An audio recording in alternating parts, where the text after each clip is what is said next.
देखो, चने के साथ हमेशा घुन पिसा जाता है।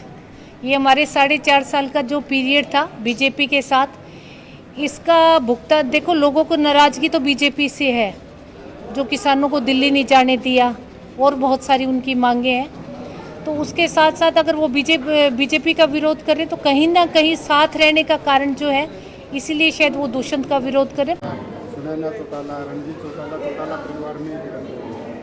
कोई बात नहीं, सब अपनी अपनी पार्टी से हैं, कोई नेलो से है, कोई बीजेपी से है, मैं जेजेपी से हूँ, तो सब अपने अपने नाम के पीछे अगर चोटा लग जाए, पार्टियाँ तो सबकी अलग अलग है। क्या लगता है चौटाला परिवार से आपका मुकाबला होगा या फिर विजेंद्र जो कांग्रेस के मान्यता है कि मैदान में आ सकते हैं? देखो, मैदान में जब आ जाते हैं तो सभी पार्टियों का आपस में मुकाबला होता है, कोई व्यक्ति विशेष नहीं होता जिसके साथ कोई मुकाबला हो।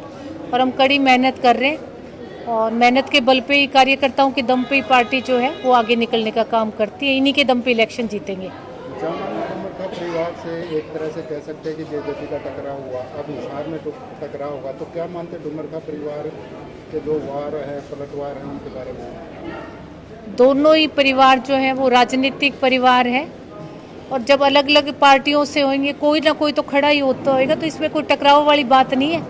पहले जो ओम प्रकाश चौटाला जी लड़ते रहे वीरेंद्र जी के सामने, वो भी जीतते रहे हैं। फिर दुष्यंत लड़ा है तो दुष्यंत ने भी इलेक्शन जीतने का काम किया है और हिसार से भी दुष्यंत सांसद जीता था। तो ऐसी कोई बात नहीं, ये टकराव वाली बात नहीं है। दो प्रतिद्वंदी लड़ेंगे तो आपस में इलेक्शन तो हो ही गई।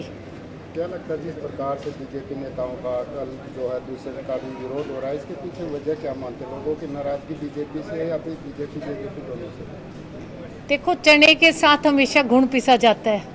ये हमारे 4.5 साल का जो पीरियड था बीजेपी के साथ, इसका भुगतान देखो, लोगों को नाराज़गी तो बीजेपी से है, जो किसानों को दिल्ली नहीं जाने दिया और बहुत सारी उनकी मांगे हैं। तो उसके साथ साथ अगर वो बीजेपी का विरोध करें तो कहीं ना कहीं साथ रहने का कारण जो है, इसीलिए शायद वो दुष्यंत का विरोध करें। पर मैं आपके माध्यम से मेरे किसान भाइयों को कहूँगी कि दुष्यंत के पास ना तो एग्रीकल्चर डिपार्टमेंट था, ना दुष्यंत सेंट्रल गवर्नमेंट में मिनिस्टर था, ना दुष्यंत के पास होम मिनिस्ट्री जिससे दुष्यंत हर चीज़ को रोक सके। दुष्यंत के पास ऐसी कोई पावर नहीं थी।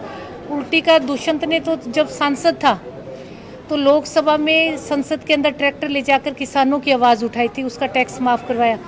दूसरा, दुष्यंत ने 4.5 साल के पीरियड में सरकार में रह के 14 फसलों पर MSP दिलवाने का काम किया है। दुष्यंत ने आड़तियों के खाते में सीधा पैसा डलवाने का काम दुष्यंत ने किया और अनेकों कार्य हैं।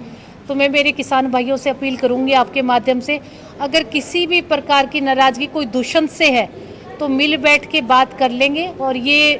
और नाराज़गी जो होती है वो अपनों से होती है। कहीं ना कहीं उनको कोई चीज़ से ठेस लगी होगी, भी दुष्यंत से उनको उम्मीद नहीं थी।